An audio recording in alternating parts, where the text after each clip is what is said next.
Good evening, friends. Welcome to Central Synagogue. I'm Rabbi Sarah Berman, Director of Jewish Culture and Programming here at Central, and I'm delighted that all of you of all ages have joined us tonight. Tonight, we are going to be talking about the media and the American election, what role the media had in shaping our understanding of the candidates and of this race, and maybe our thoughts and questions about how the media covered this season. Before we get going, it's important for us to know who we are here with. So I'm going to ask you to take just about 2 minutes, turn to somebody next to you, ideally somebody or in front of you or behind you, ideally somebody you don't know, and share, before you turn to them, I'm going to ask you to share your name with them, and then one question you wish you could have asked the candidates this election cycle. All right, so if you're only sitting next to people you know, maybe get up and go meet somebody new. We'll take 2 minutes.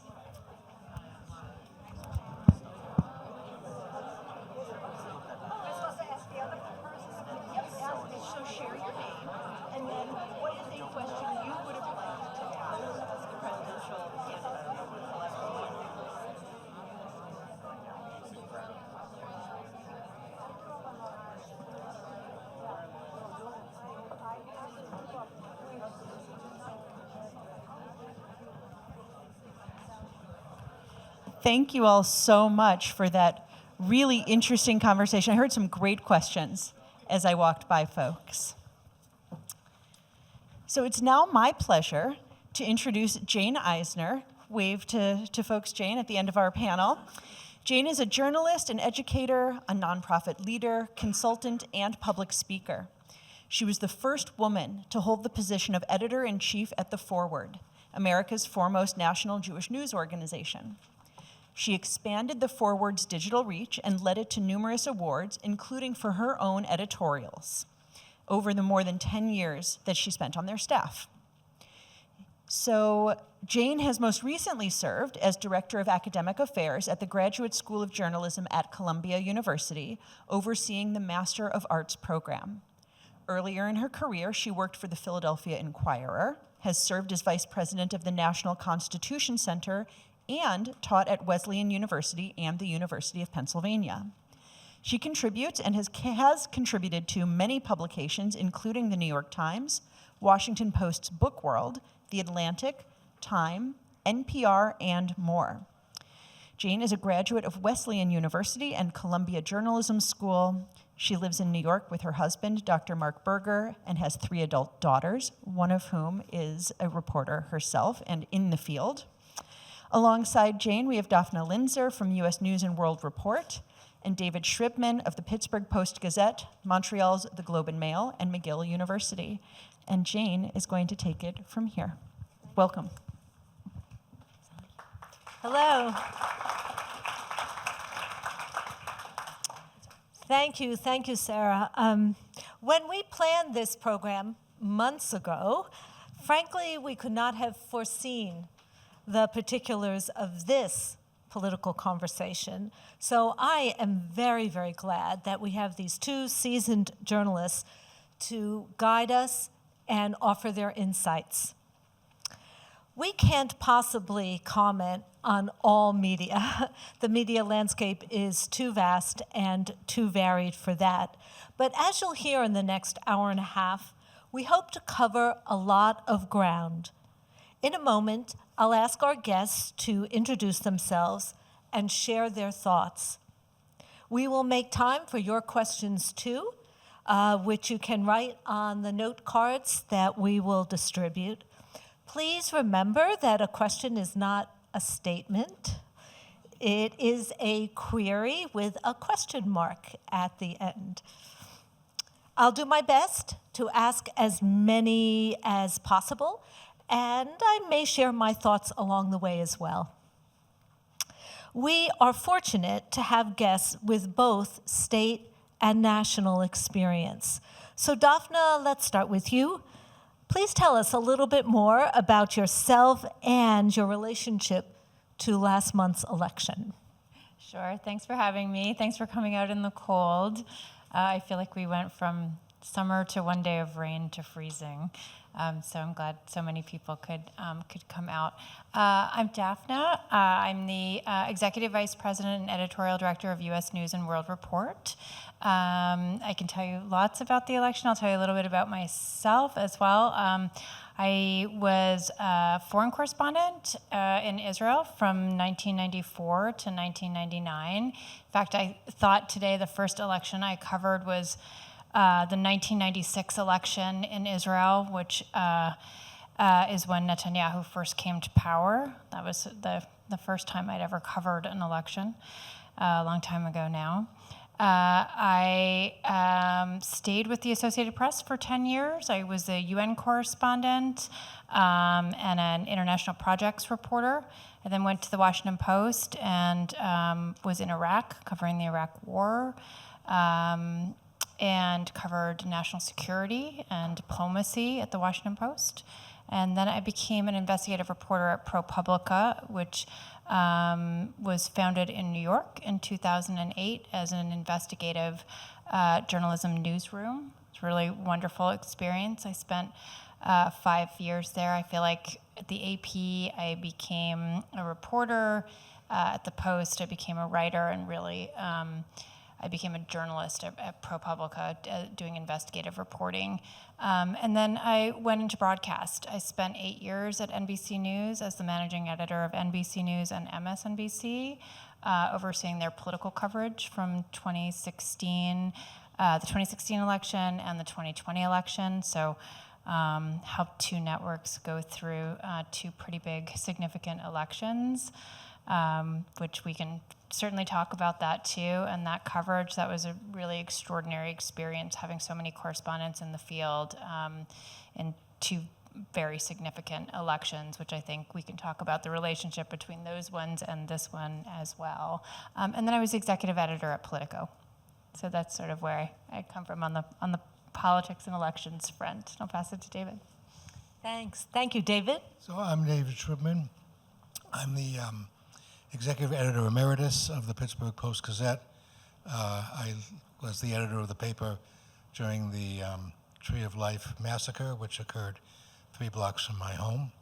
I began my career at age 16, actually. But I was also the political writer for the Washington Star and the New York Times, chief political writer for the Wall Street Journal, Washington bureau chief for the Boston Globe.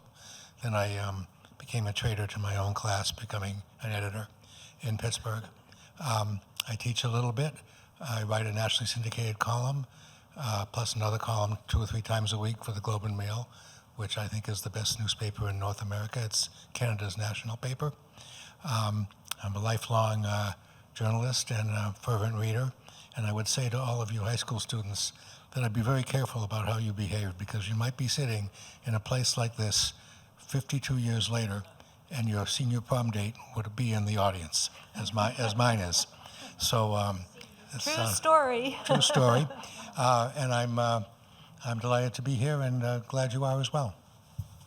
And we do want to note that while David didn't cover this election, he certainly has extensive knowledge of Pennsylvania, and we're going to get back to that in our conversation, because that was, it seemed, the only state that was being covered at some point. So I thought, given our setting, that we're here in a synagogue, that we would begin by talking about the Jewish vote.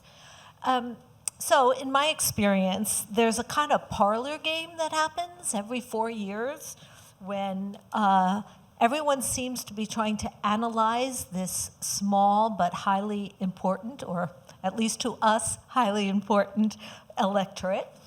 And this year was no different.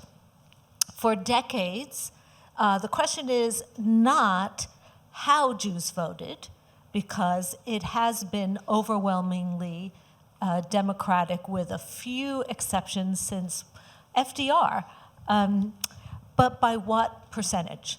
So at least the polls that I saw put it at 70 to 79% for Kamala Harris, but these are not precise figures. Remember, Jews are less than 2% of the population anyhow, and then you have to have the great challenge of figuring out amongst that small bit of the electorate how they actually voted. So I wondered, David, maybe we'll start with you. What is your best guess of how many Jews voted for Harris over Trump? What's the significance of that? And then I want to ask both of you to weigh in on how were Jewish issues covered, and did that shape the way the conversation happened? Jane, you're right in that the FDR election of 1936 was the turning point for the Jewish vote. In 1936 and 1940, Franklin Roosevelt got 90% of the Jewish vote. That's a figure that was equaled by Lyndon Johnson in 1964. But generally speaking, it's about 78, 80, 60, 76, something like that. That's pretty much where Joe Biden was. Kamala Harris was within 2 percentage points of that on the lower end, I think. Jews were, of all the voting groups, Jews were the only Democratic voting group that stuck with the Democrats in great numbers. Now, my own experience running into Jews who talked about their own election, you would think that they all voted for Trump because the Trump Jewish voters were the most vocal, but it's the quiet Jewish vote. I know that quiet and Jewish sometimes are contradictory terms, but that turned out in great numbers for Kamala Harris, particularly in the swing states. Less so here in New York, where there's a large group of Orthodox who pretty much by about 90 to 95% voted for Trump. But certainly that was the case in the swing states and in California as well. So I wonder if the both of you can talk a little bit about the role that Israel may or may not have played in shaping that vote. Well, I got a lot of trouble with that question when I gave a talk similar to this at the synagogue where my grandparents were members and when my parents were married. When I told the audience that of the 11 most important issues, Jews considered Israel number 9. That prompted somebody to stand up in the front row and call me a liar and to say that I was a traitor to my own class, once again. But basically, Israel was not a major issue. The major issues were the issues that the rest of the country felt strongly about: the economy, inflation, abortion, that sort of thing. And Israel, though it gets a lot of attention, particularly on campuses, was not a major element in the Jewish vote. I think I can jump in a little bit on this one. I think just a couple, I would say, data points that were kind of valuable to me. We did polling in May on the top 25 university campuses in the United States. I'm sure you all know we at U.S. News rank and are known for best colleges. This was a kind of a good way to gauge what was happening. This was May. This was a real flashpoint on campuses in the springtime. 67% of the students across the top 25 campuses thought anti-Semitism was a problem on their campuses. So that was 67%. 67%, yeah. They varied in terms of like how significant a problem. Some felt it was a smaller problem, larger problem, but 67% is a large number of students across the top 25 universities in the country.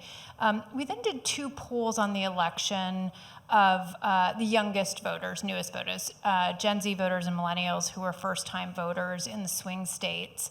And to David's good point, in July, again, a little bit sort of closer to that period where there was so much happening on campuses, 20% of students, sort of early young voters, identified Israel as an issue at all that they would be considering in the election.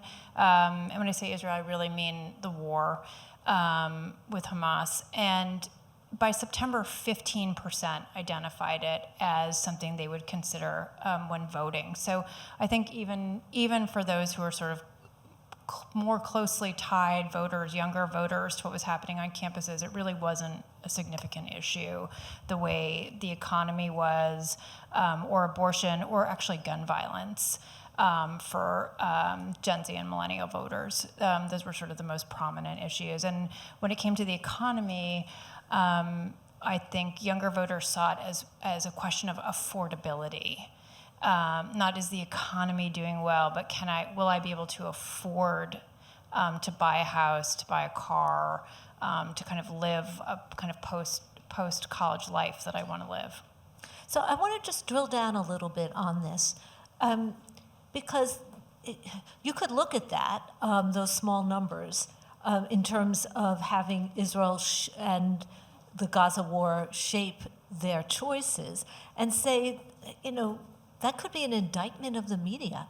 I mean, these protests were just strewn all over the news, certainly came to dominate, particularly we know around here at Columbia University, our perception of what was happening. And did we get it right, or did we understandably perhaps exaggerate the protests of violence, the conflict?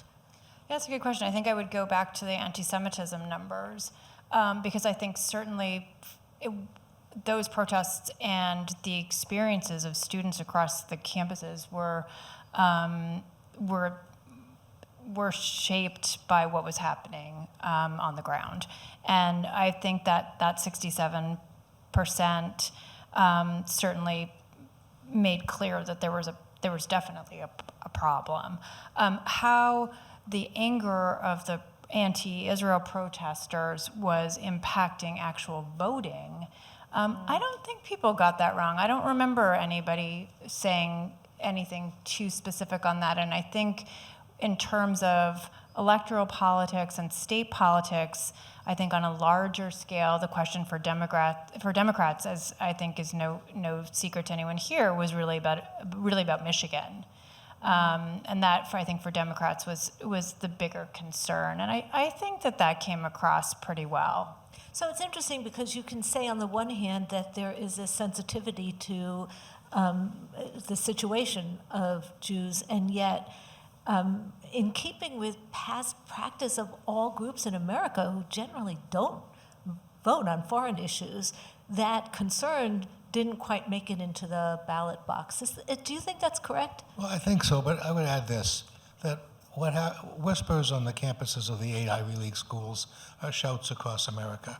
And I think that President Trump was able to use those subliminally as measures of how out of touch and how wacko liberal or whatever the campuses were, and that those people were Democrats and they were Marxists and they were horrible folks. And I think he was able to that reinforce the whole anti-elitism theme of the Republican campaign. So I think to the extent to which it fed to that narrative, I think it was important. I might throw in one more thought, and I'd be interested if there's questions about this afterward. I'm happy to chat to you afterwards if anyone would like. I think that there was a lot of kind of questioning among Democrats when the vice president was choosing a running mate. To your Pennsylvania point, was Governor Shapiro a viable choice? Would that have been a better choice? Would that have made a difference? I honestly think the results of the election showed that it wouldn't have made any difference. The difference even would have been so slight. It's hard to, it's sort of easy to Monday morning quarterback, but I think for a lot of Jewish voters, that was a question. I think it would have made a difference of 38 electoral votes, 19 that Harris would have gotten from Pennsylvania, and 19 that Trump didn't get. I think the governor would have carried Pennsylvania. But the danger, I think a lot of people thought, was, given that the vice president had a Jewish husband, that 3 out of 4 of the nation's leading couple were Jewish was maybe too much for Kamala Harris to swallow. And I think she felt more comfortable with Tim Walz. it would have been a different campaign, of course, if Tim Walsh was still alive during that campaign. I'm not sure. I remember one thing he did or said, probably one of the worst vice presidential choices since Goldwater chose Congressman Miller of Lockport, New York. But I don't think it would have, as I agree, with the exception of Pennsylvania, would have made no difference. Before we leave this, I also am just wondering, are there issues that you saw shaping the Jewish vote besides Israel, other than Israel?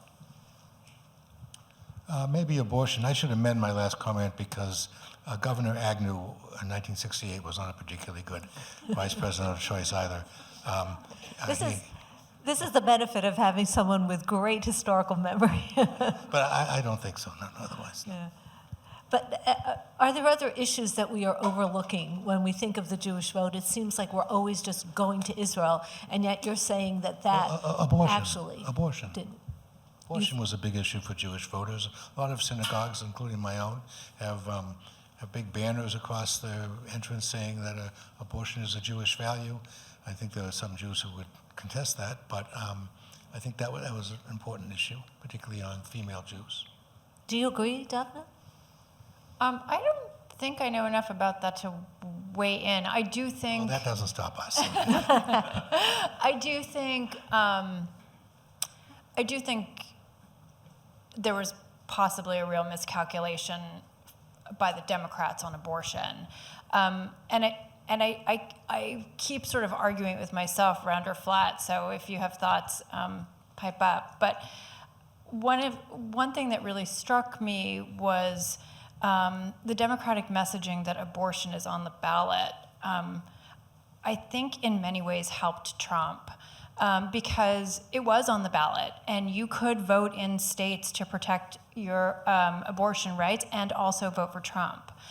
You didn't need the Democratic candidate to protect abortion rights at a state level, which is actually what the Dobbs decision was really about in many ways in the Supreme Court, which is giving states the opportunities. Democrats didn't really make the argument that the abortion pill could be banned nationally or really strike at a potential abortion ban when Trump sort of seemed to take it off the table. And I don't have the answer for what would have been the better way to do that, but I do think that the abortion on the ballot message ended up being a miss. So I wonder if we can turn our focus to something that you had said in our prior conversations, Dafna, and that is we are now experiencing an unstable electorate. And when you said that, it really struck me because to some degree, I kind of think that most of the electorate is very stable. And it's just this sliver of people, many of whom lived in Pennsylvania, that seem to make the difference. I mean, in New York, it seemed like a sleeper election in that regard. And so I wonder what you mean by that, and David, whether you agree. Yeah, sure. I think, well, one question I had even in 2016, just in the weeks before the election, certainly in the last 6 weeks of the election, it felt to me almost like whichever one of those two candidates was going to win, they were going to be a one-term president. They were not beloved, either candidate, by their party. They just weren't, and they weren't by the public. And it was a very tight race for a lot of reasons. And then kind of a black swan election, I think, at the end. But we have now had 2 presidents in a row who are single-term presidents. Trump is returning for another term, but not in a consecutive way. And I wonder if we are in an era of one-term presidencies. And that's a little bit of what I mean about sort of the instability. Not that there are huge swings among the population, but that sense of sort of we're not giving you sort of another term to keep going is interesting. The Biden thing, obviously, very unusual, but the public voted for Biden, I think a lot of folks assuming that he wasn't going to run again anyway.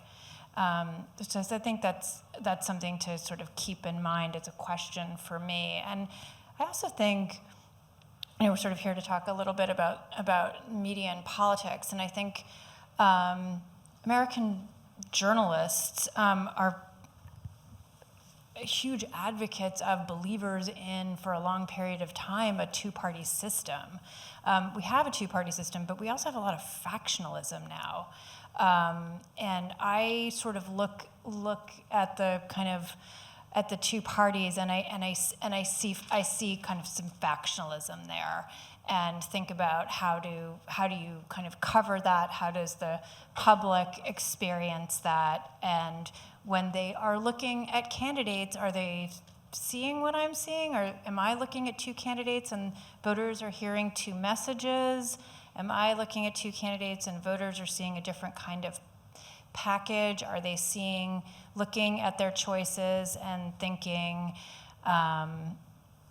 this person has a D or an R next to their name, but I know what they're really about, and they're really not about sort of a party platform, they're about something else. So I think that's what I mean. I feel like we're sort of in a little bit of a sorting out period. I think you said something very interesting, what journalists believe, and I sometimes think that journalists are the last true believers. That we believe in the Constitution, generally speaking. We believe in the Constitution. We believe in the separation of powers. We believe in the role of presidents as we've seen him since, depending on how old you are, since, I'd say Reagan. We believe in elections. We believe in the peaceful transfer of power. That, along with the fact that you should only stay at Marriott hotels so you can get extra points, are the things that we believe in most. And I think we are the last true believers, and we're the last idealists in some ways. And nobody goes into journalism with the hope of keeping things the same. But they go into journalism with the hope of preserving those other values. I would agree, and I'll add a kind of a personal story to this, and maybe that could sort of highlight what you're saying, David. So I was the executive editor at Politico when we got the leaked draft of the Dobbs opinion to end Roe v. Wade. Obviously, kind of an extraordinary moment. A consequential publication decision, and we obviously published the draft. I thought that would be easy. We obviously published the draft. I didn't say it was hard, I said it was consequential. We obviously published the draft, and then of course, 7 weeks later, the final opinion came out, and not a word had been changed, really, which was kind of extraordinary. And after that happened, we ended up doing sort of a year-long series, not on abortion, but on the court. And so did other colleagues, particularly at the New York Times and at my old shop at ProPublica, doing just outstanding journalism and accountability reporting on the court and the justices. And it occurred to me, even though I have lots of friends who have covered the court beautifully for years, that that press corps that covers the Supreme Court reveres the court in that same way. And they had really, as a result, they attended arguments and wrote up decisions, but really weren't doing the kind of accountability reporting on the court itself. And that has changed, and I think we're all really lucky for that. One other thing we do believe in, though, I think you'll agree, we believe in leaks. And if you got some good stuff, see us afterwards, okay? Well, I will agree with you about the idealism, even though journalists sort of have this outward facade of being skeptics, if not cynics. But just think of it. I mean, we do want things to be better, and we believe through words and images that we're going to help people understand their world and perhaps act in the best interests of the society. And I remember feeling that as an editorial page editor. I mean, we would write these editorials, and I can't say that there was a direct link between what we wrote and how people acted, but certainly there was a link, or at least we believed there was. And it wasn't just hubris, it was a belief in kind of informed debate and actions. But I wanted to go back to what you said in terms of the parties, because to some degree, I just wonder whether we do have a Republican Party, since it doesn't have the trappings of a party anymore. There was no platform really at the convention.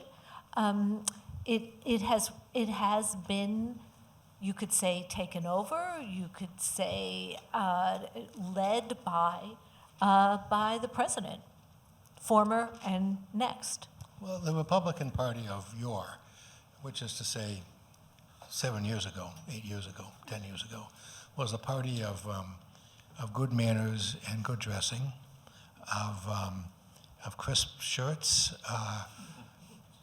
bankers, small-town bankers, small-town business people, members of Rotary and Kiwanis, people who believed in being polite, who believed in simple virtues, many of them from small towns, some Wall Street people, of course, and those people are not Republicans anymore. And the people we used to think of as Democrats, who wore union jackets, worked in steel mills and coal mines,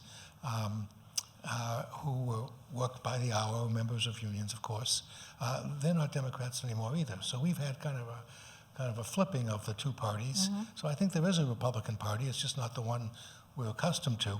But this is not unusual in our history. The Republican Party of the 19th century and early 20th century was the party of liberals and of reform, and the Democratic Party was the party of small government and racists. And so they basically swapped roles. Mm-hmm. So this happened twice since, say, 1854, which was when the Republican Party was founded. So it's not such an unusual thing. Mm-hmm. It's an unusual thing to live through, but it's discomforting to live through, but it's happened before in our life, in our country's life. Mm-hmm.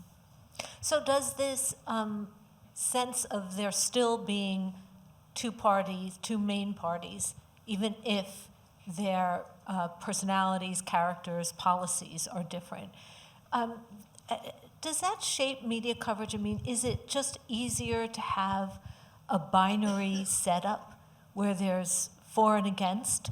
And does that framework really do right by what you said, Dafna, the factionalism that we're seeing? Yeah, I think, and this goes a little bit back to the abortion on the ballot issue, for a long time, political scientists would tell you that ticket splitters wasn't real. People didn't really split tickets. This was always something that a candidate in a particular state would kind of hope for that it could happen. But now it's real. Like, people did split tickets all over the place.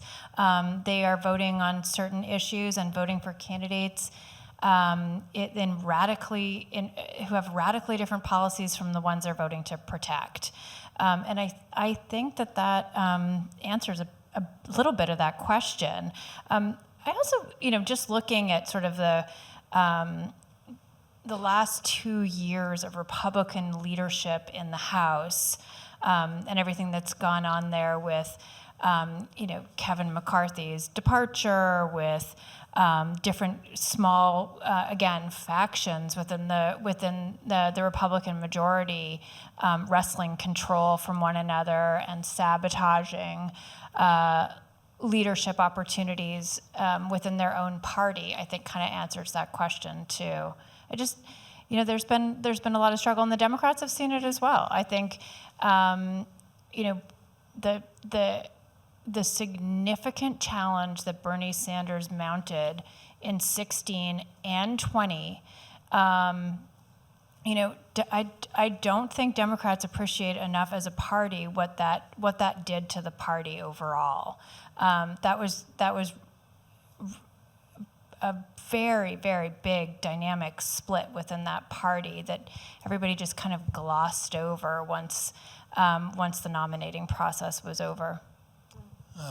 I want to disagree in service of agreeing, okay? So in this state, in my lifetime and the lifetime of many of you, there was a Republican Party led by Ronald Reagan, and there was Jack Javits as in the Senate, liberal Republican governor, Rockefeller, who ran for president in '64 and '68. Charlie Goodell was one of your senators. His son is now the commissioner of the NFL, a far more powerful job. And so there were Republicans who were liberals and Republicans who were conservatives. And think of the Democrats under FDR. He was afraid to speak about civil rights because of the, again, racists in the Democratic Party and from the South. And yet he was a liberal who wanted a larger, more forceful federal government. And the Democrats of the 11 states of the old Confederacy were firmly against that, and many of them voted against some of the New Deal.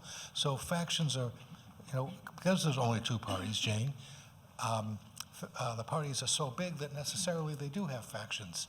I'm not arguing that Trump isn't a departure from the norm in American politics, but I think factions within parties is the norm because of the size of the parties and the duality of two parties. And I would just add one more thing, too, as we saw shifts in every demographic, I guess, except the Jewish vote, maybe. In most demographics, we saw shifts of voters moving towards the Republican Party under Trump. Big tent parties have issues, and Democrats have always been a big tent, and there's been a lot of issues. But as the Republican Party tent gets a little bigger, they're going to have more issues to contend with than they might seem to now, even though, as I said, I think the last 2 years have been awfully fraught for the party. Well, it's interesting, too, because I imagine that we're going to have to kind of come face to face with our own binaries in the way we look at things. We think of a leader of a party as successful if it's a coherent party, and it seems like it's expressing the majority, and yet we have in both parties, even though I think right now it's mooted in the Republican Party because Trump's presence is so large, that we kind of frame it as like there's a problem in having multiple people under that big tent. But you could look at it another way and say that it's very healthy.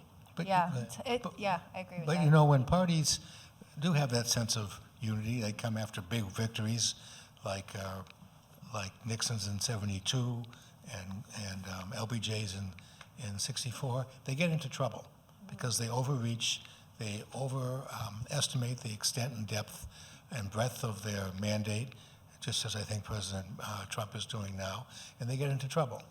And then they lose big in midterm elections, and it swings back the other way. Now, a lot of people think that this is a sui generis, a different kind of era, but I suspect that the 2026 elections will bring a little bit of sobriety to the MAGA movement. So I hope that we are distributing cards for your questions. No. Okay, we're going to get to that right away. So please think of what questions you want to ask. But first, I have a few more of my own. Thank you. I really want to make sure that we zero in on Pennsylvania and hear about your knowledge. When I worked in Philly for many, many years, and the snide, probably really unfair joke about Pennsylvania, it was Philadelphia, Pittsburgh, and Alabama in between. And I wonder if there's even a shred of truth in that now. Oh, I think that that's the gospel truth. Although, Pittsburgh, where I lived for 20 years, identifies more clearly, though not in sports, with Cleveland than with Philadelphia. Philadelphia is a foreign country. It's far away. Cleveland is an hour and a half away. You're $19 away on the Pennsylvania Turnpike, $27 if you don't have the Easy Pass, and $600 by air. So it's a foreign country. But generally speaking, there's a huge Alabama in between. There are pockets of Berkeley. inside there, State College, where Penn State is, a couple of the other communities with lots of students, though not many. But I think there's a huge Alabama there. Josh Shapiro was able to win big enough in Pittsburgh and Philadelphia to negate the Alabama. It helped that he was running against a guy who was certifiably mad. But generally speaking, I do think that there's a big Alabama there. And if you drive along the turnpike, if you can afford to, you'll see, even today, lots and lots of Trump signs, and you won't see a single sign for Biden except with an expletive before it, and certainly nothing for Kamala Harris. And so is this what made the state such a big prize? Well, 19 electoral votes is what made it a big prize. The fact that it was going to be close because Alabama's big and Philadelphia and Pittsburgh were big as well, about the same size. And it turned out to be just that. I think the Democrats made a big mistake. They made the same mistake in 2016, is they love to come to Pittsburgh and to give a speech at Carnegie Mellon, where 60% of the students are from overseas, and the other 40% were going to vote Democratic anyhow. And they didn't go to Greene County, they didn't go to Westmoreland County, to places where they weren't already popular and where they could have peeled away some support from the Republicans so as to add to their natural constituencies in Pittsburgh, the collar counties of Philadelphia and Philadelphia itself. They made that mistake in 2016. They made it again in 2024. So I think they deserve to lose because they ran an incompetent campaign in that regard. And the Senate race was really interesting too, in that it's the first time that I can think of where there isn't a Casey who's won a statewide election. But Jane, if you run against the dullest person in the history of the United States Congress, you're going to have a decent chance of winning. Even though he's won that, being no less dull in the past. He's perfected he's a lovely guy, and he's perfected the art of dullness to his advantage and now to his disadvantage. And maybe it's just taking voters, maybe voters, I think, want some change and are tired and are not interested in somebody just being in that position because they've always been in that position. And I would add that if one of the dullest persons on the face of the earth, which is me, thinks he's dull, can you imagine?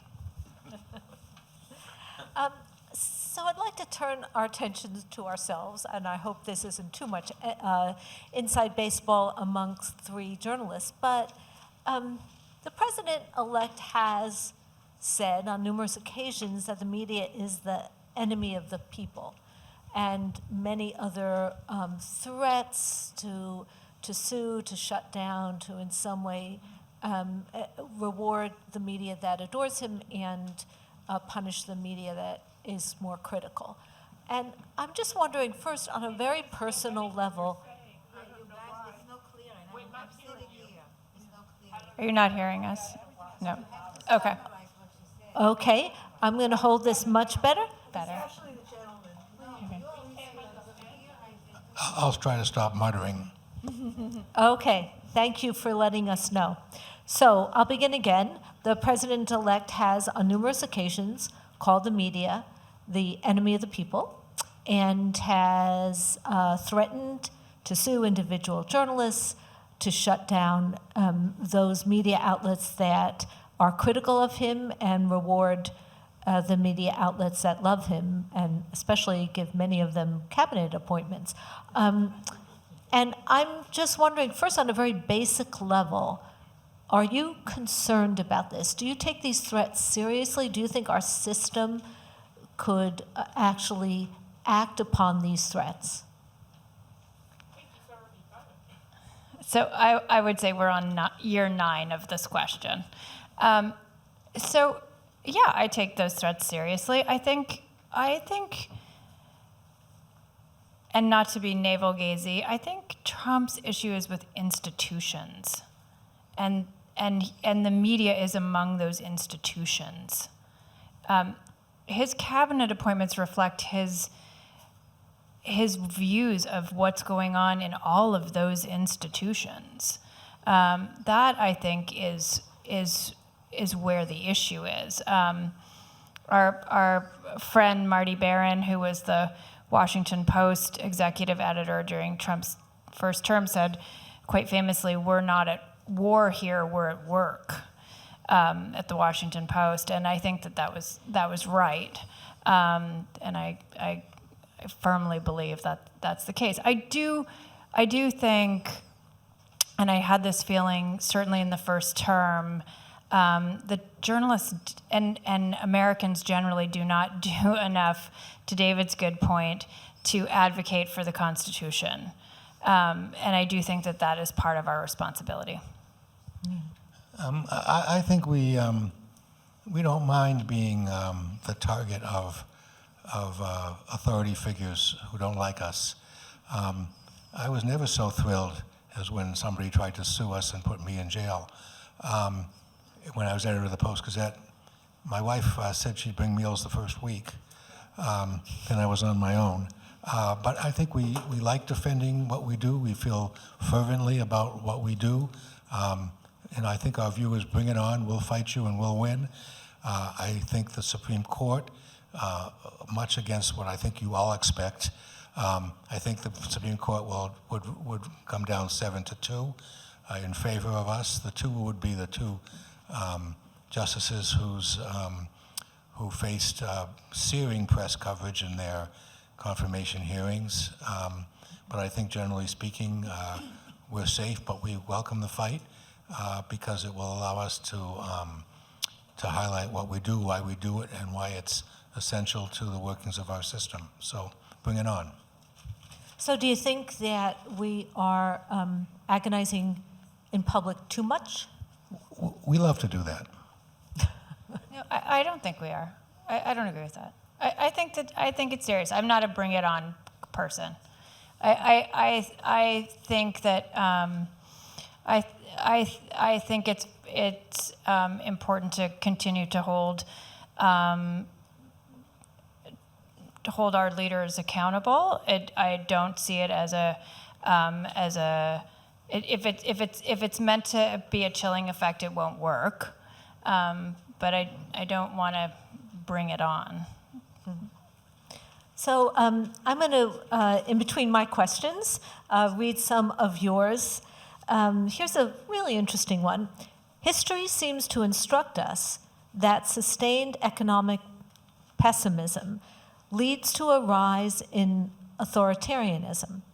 And if so, what role should media play in supporting a better understanding of both the strong and weak aspects of the economy that are connected to everyday citizens? Should coverage of the role of government change?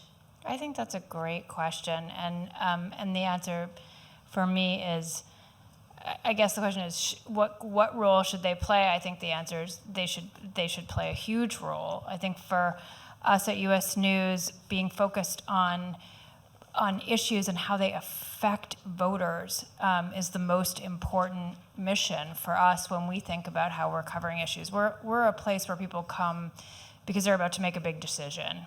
As a consumer, as a voter, as a policymaker, maybe they're looking, as a patient for a hospital, they're looking for, if they're a student, they're looking for a school, and as a voter, they're trying to think about the policies in front of them and how they will be impacted. And I think when it comes to the economy, that it's absolutely crucial in how policies are going to affect them and affect their vote, and understanding the connection between Congress and their pocketbook. I would answer that briefly by saying sometimes. It was the case in 1933 in Germany and 1922 in Italy. But it wasn't the case in 1933 in the United States when Franklin Roosevelt was elected during the worst economic crisis in our history, nor was it the case in 1980 when Ronald Reagan, for all the doubts many of you may have about him, he was an optimist, he wasn't a tyrant. So I think sometimes it happens and sometimes it doesn't, which is why which is why Jefferson said that eternal vigilance is the price of freedom. Are you worried about authoritarianism, Dafna? Yeah. Sure. I think again, I felt like not advocating enough as voters, as journalists, as citizens for the Constitution is a mistake, and that is a responsibility that we all share. And I was sitting in my hotel room before coming here and writing my column, setting out what I think some of the guardrails are that might be in jeopardy. They're whether the regular order of confirming by the Senate, confirmations by the Senate is upheld, whether the IRS is used as a weapon against political opponents.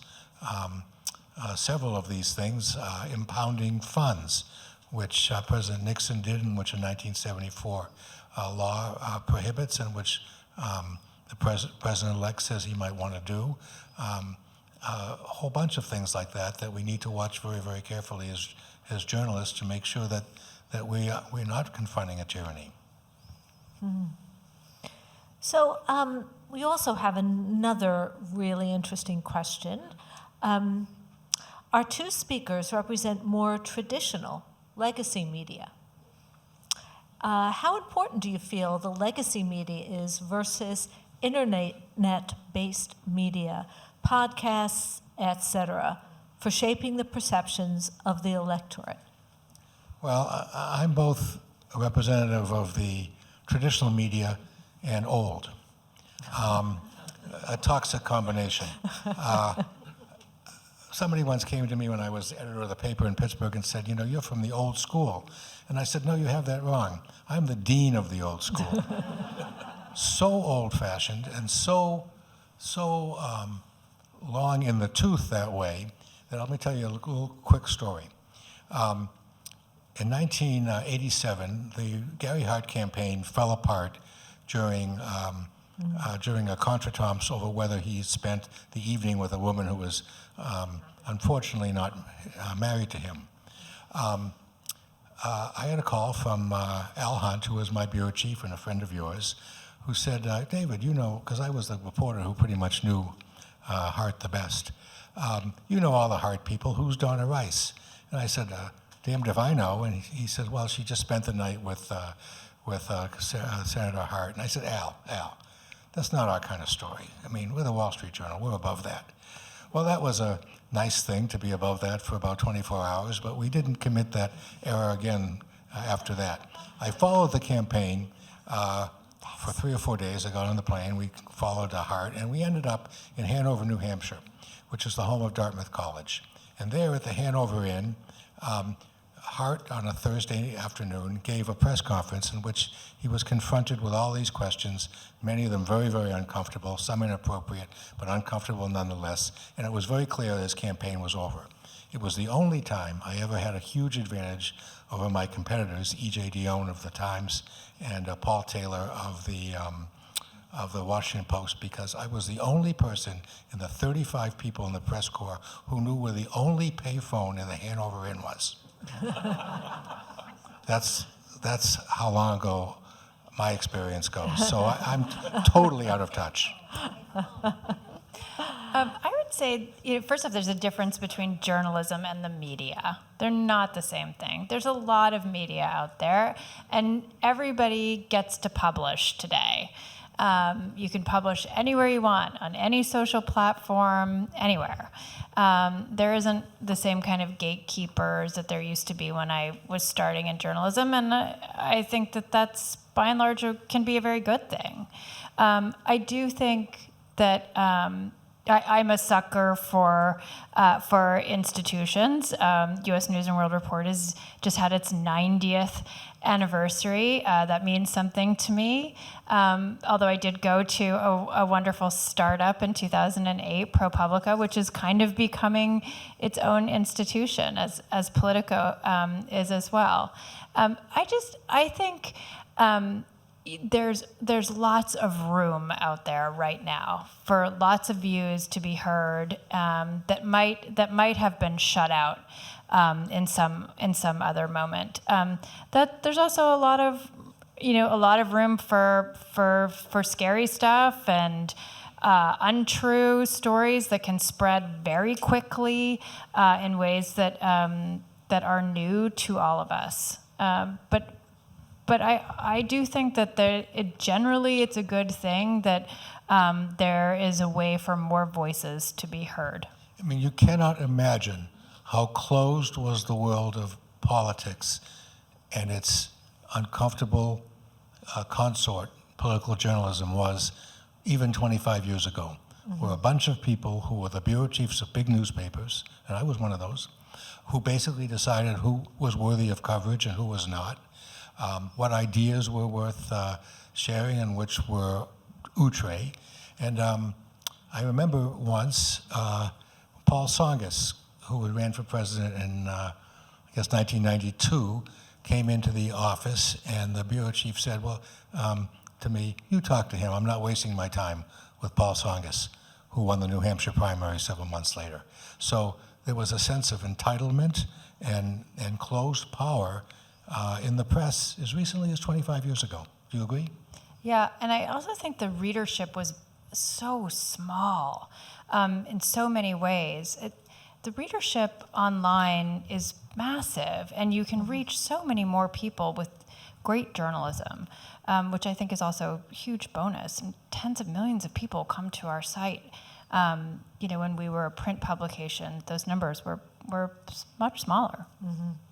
Well, it is true, and that small little cohort that was shaping our view of politics was also reflective of a small sliver of the society, right? It was mostly men, mostly white.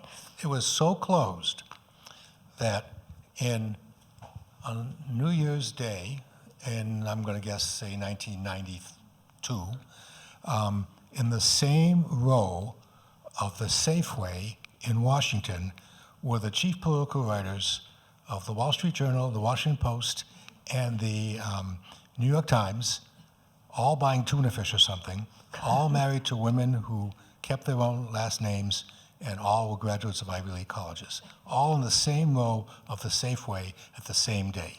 That's how closed and how monochromatic was that group then. Mm-hmm.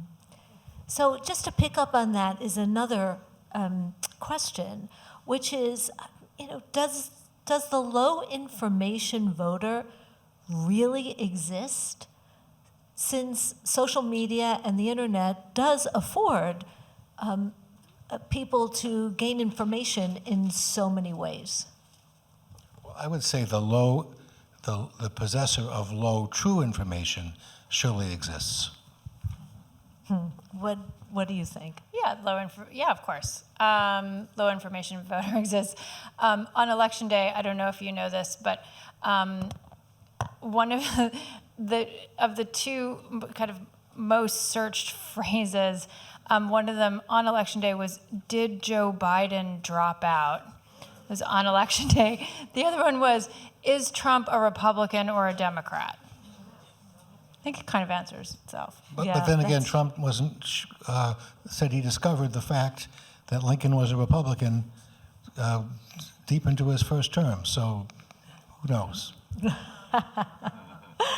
So what are some of the blind spots that you've noticed in media in the last 8 years? And are there ways in which we can fill those absences in the future? Thanks a million. Blind spots. I think we all write about stuff we don't really know too much about. We do so with great authority. And when the election is over, we will always say we saw it coming. So I think that we have a lot of hubris. I don't think white reporters know a lot of Hispanics and understood what was going on in the Hispanic vote, which was so significant in so many places, including Pennsylvania. I think that the cult of expertise, I don't think a lot of us understood how degraded that was in the public mind. There's a great deal of writing about that right now. Of course, there's a counter argument. Nobody wants to go, everybody, if they're sick, wants to go to an elite doctor. And if you have a kid playing soccer, you want him or her to be on the elite travel soccer team, and yet people hate elites.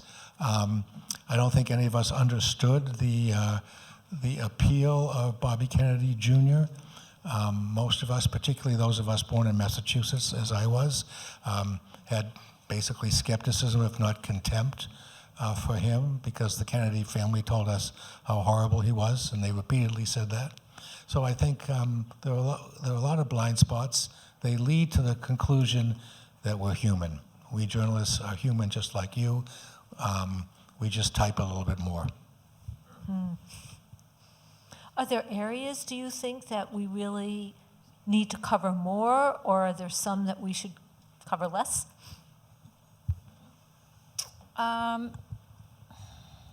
I think really being able to understand the relationship between politics, policy, and power, and how that affects voters is really important. It's not the easiest needle to thread, but I think being able to, it sounds cliche, it kind of is cliche, like to separate the signal from the noise, it's something that reporters just have to do all the time. But I say this in the office a lot.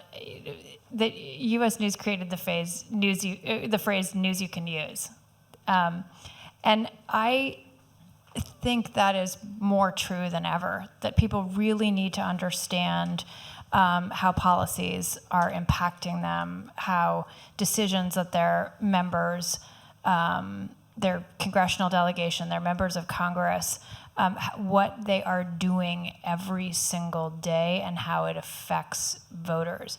Not the inter-party squabbling, not the argumentative stuff, which I think just causes people to tune out, but really understanding the issues. We revitalized our ideas and opinion section, not to be a place where people just kind of throw stones at each other, but to really get at some of these issues in a significant way, and it's resonating, and I think that's helpful. I would add something, Jane, that you're going to recoil from. I don't think newspapers should have editorial pages. I don't think they should endorse people. I don't think editors of the newspaper should preside over the opinion section of the newspaper, as they have traditionally at Philadelphia. Yeah, that was my experience, yeah. Yeah, and as they did in Pittsburgh until I came along and refused to meet with them and refused to be, and then I took a vow, actually, that I would never read an editorial in my own newspaper, which I didn't for 16 years. I think the melding of opinion and news is a very dangerous thing. I think the Trump people are onto something. They're not alone. Richard Nixon's people thought that was the case. Bill Clinton's people thought that was the case. Barack Obama's people, and they were all right. And I think that we can reform ourselves by eliminating mainstream media, by eliminating editorial pages, not making endorsements, and hewing to the straight and narrow a little bit more closely.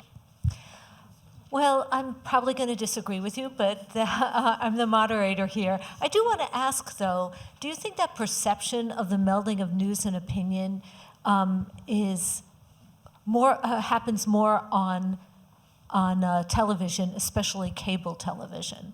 And I think in the people's mind and some newscasters' opinions, they think that they're straightforward, neutral journalists, but they sure don't act and talk that way sometimes. And I wonder if this perception that it's difficult to tell the difference between news and opinion comes from that. I think largely, but not exclusively. So you've run both a network and a cable station, Dafna. What do you think? Yeah, I worked there. It was interesting at NBC specifically because there's NBC News and MSNBC, where the NBC News fantastic journalists report much of the day from all of their busy beats, especially in Washington. I actually do think that the public can tell the difference. I really do. I really give them a lot of credit. I think they know who's somebody who comes on air with a perspective and is doing analysis and is telling a different kind of narrative, and a reporter who's standing standing in Congress reporting. I really don't think that's confusing, and I would say the same thing for podcasts, and especially right now for radio. I truly think most people can tell the difference, and they gravitate towards big personalities because they want that perspective. Mm-hmm. They're talking about things that are happening in the news and giving you their opinion. I don't necessarily disagree with David on the editorial side. I think what we're doing is a little bit different, which is about kind of ideas and analysis, which is different from sort of that, I don't know, no byline voice of God, which is suddenly not as in vogue. So there's a couple of things I'm curious about. And then we'll get back to one last question. I was curious that there was so little coverage of COVID and its aftermath in shaping the election. And it seems to me that so much of the antipathy towards institutions and expertise and restrictions really coalesced during COVID. I was just wondering what you thought of that. Well, I think it was prominent in the MAGA world, and that it was a motivating factor in that world. Far less so in the Democratic, more liberal side. So I do think it was it contributed to the notion that there's an elite that's trying to control our lives, and has contempt for us as having the ability to make our own decisions. I am as interested in it as you are, that this was importantly a post-pandemic election, and neither candidate spoke about that at all. Did not really talk about it. Did not talk about, or did not try to understand how the experience of a pandemic changed things for voters over time. And I think the 2020 election, in the middle of basically still kind of lockdown, was just a very different experience, and there was a lot to be learned from that, and it didn't really come out in the campaign. So one other thing that I've been curious about, claims that the 2020 election were stolen persist until today, even though they were uniformly debunked. But we heard really nothing in 2024 about the electoral count. And is that because Donald Trump won, or really have our elections become safer? Well, miracle of miracles, if Donald Trump won, so it was totally fair. Period. But do you think that, in fact, that experience in 2020 made elections more trustworthy? The electoral count. Well, I don't think the last 2020 was untrustworthy. Just some people said it was. I think we just had an election that was safe and fair, that there was no violence. I think that those are things that we should be very mindful of and grateful for. Thanks. So we have about 40 high school students with us tonight, which is really, really wonderful. And one of them asked, what is the best thing for a high school student who cannot vote yet to do to be involved with politically? And from another one, should they consider careers in journalism? Well, I think it's the best way to live a life, to be able to ask impertinent questions of your social betters, nothing more fun than that, to be able to be witnesses to history, to be able to set the conversation of your community. It's a wonderful experience and a great privilege. And the impoverishment that comes along with it is character building. So I would encourage you all to do that. And I wouldn't encourage you to go to journalism school necessarily, but I would encourage you to get undergraduate degrees in which you read history, learned a little bit of economics, as tough as that's going to be, a lot of literature. Don't graduate from college without a course in Shakespeare and another one in the Bible. You can't imagine how important those things will come in handy. Mostly to read, and you can have a lot of fun standing out in the cold street with a notebook. And when you do so, can I remind you, bring a pencil, not a pen, because if it rains or snows, the pen won't work and the pencil will. I think journalism done with integrity and rigor is a public service. And I definitely encourage anyone interested in that to pursue that. It's of a great value. And I think the second part of the question was... Well, the first part is, if you can't yet vote, oh, if you can't yet vote, what can you do? That's such a great question. Our youngest son couldn't vote in this election, was not happy about that. I would encourage you to volunteer, volunteer on a campaign, to volunteer with somebody who's in public service, and I would do it with people who work in both parties. Do not go and just work for somebody in one party and just work for one party. It's really important to experience folks who are representing all different kinds of communities and from all different walks of life. We've been here 90 minutes, and those are the most important 2 sentences that were uttered all evening. Well, I would just like to add that not only do we encourage you to go into journalism, we're actually hoping that you will. We're really counting on you to continue this absolutely essential civic profession. Never mind the fact that while you won't earn much money, you will have a front row seat to history and meet the most interesting people you'll ever meet. So we always say in journalism, you meet the most interesting people. Most of them are other journalists. Oh, of course. And in both of our cases, we married them. Well, I really want to thank you all for such an important and interesting evening here. I hope you've learned a lot. I know I have. I want to especially thank Central Synagogue for organizing this so well, and especially to thank David Shribman and Dafna Linzer for sharing their time, their expertise, and really their love of not just journalism, but of this country. So thank you. Thank you. Thank you.